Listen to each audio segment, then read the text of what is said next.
কে doctor Mohammad Yunus? Doctor Mohammad Yunus Bangladeshi Nobel পুরস্কার বিজয়ী ব্যাংকার ও অর্থনীতিবিদ। মোহাম্মদ ইউনূস ১৯৪০ সালে চট্টগ্রাম জেলার হাটহাজারী উপজেলার জোবরা গ্রামে জন্মগ্রহণ করেন। তিনি চট্টগ্রাম কলেজিয়েট স্কুল এবং চট্টগ্রাম কলেজে পড়াশোনা করেন। তার পিতার নাম হাজিদুল্লাহ মিয়া সওদাগর এবং মাতার নাম সুফিয়া খাতুন। তার প্রথম বিদ্যালয় মহাজন ফকিরের স্কুল। সপ্তম শ্রেণীতে পড়ার সময় তিনি বয়েজ স্কাউটসে যোগ দেন এবং বয়েজ স্কাউটসের পক্ষ থেকে মাত্র ১৫ বছর বয়সে যুক্তরাষ্ট্র, কানাডা সহ এশিয়া এবং ইউরোপের বিভিন্ন দেশ ভ্রমণ করেন। মোহাম্মদ ইউনূসের সহধর্মিণী ডক্টর আফরোজা ইউনূস। ব্যক্তিগত জীবনে মোহাম্মদ ইউনূস ২ কন্যার পিতা। চট্টগ্রাম কলেজিয়েট স্কুল থেকে ম্যাট্রিক পরীক্ষায় মোহাম্মদ ইউনূস মেধা তালিকায় ১৬তম স্থান অধিকার করেন এবং চট্টগ্রাম কলেজে ভর্তি হন। ১৯৫৭ সালে মোহাম্মদ ইউনূস ঢাকা বিশ্ববিদ্যালয়ের অর্থনীতি বিভাগের সম্মান শ্রেণীতে ভর্তি হন এবং সেখানেই BA এবং MA ডিগ্রি সম্পন্ন করেন এবং এরপর চট্টগ্রাম বিশ্ববিদ্যালয় থেকে PhD ডিগ্রি সম্পন্ন করেন। পরবর্তীতে ১৯৬২ সালে চট্টগ্রাম কলেজে প্রভাষক হিসেবে যোগদান করেন।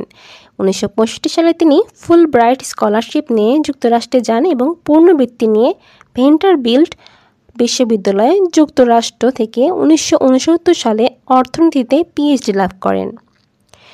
ইউনূস বাংলাদেশে ফিরে আসার আগে ১৯৬৯ থেকে ১৯৭২ সাল পর্যন্ত মিডল টেনেসি স্টেট ইউনিভার্সিটিতে শিক্ষকতা করেন। ১৯৭১ সালে বাংলাদেশের স্বাধীনতা যুদ্ধের সময় মোহাম্মদ ইউনূস বাংলাদেশের পক্ষে বিদেশে জনমত গড়ে তোলা এবং মুক্তিযোদ্ধাদের সহায়তা প্রদানে সাংগঠনিক কাজে নিয়োজিত ছিলেন। ডক্টর ইউনূস দারিদ্রতার বিরুদ্ধে তার সংগ্রাম শুরু করেন ১৯৭৪ সালে বাংলাদেশে সংঘটিত দুর্ভিক্ষের সময়। মোহাম্মদ ইউনূস ১৯৭৬ সালে গ্রামীণ ব্যাংক প্রতিষ্ঠা করেন গরিব বাংলাদেশিদের মধ্যে ঋণ দেওয়ার জন্য।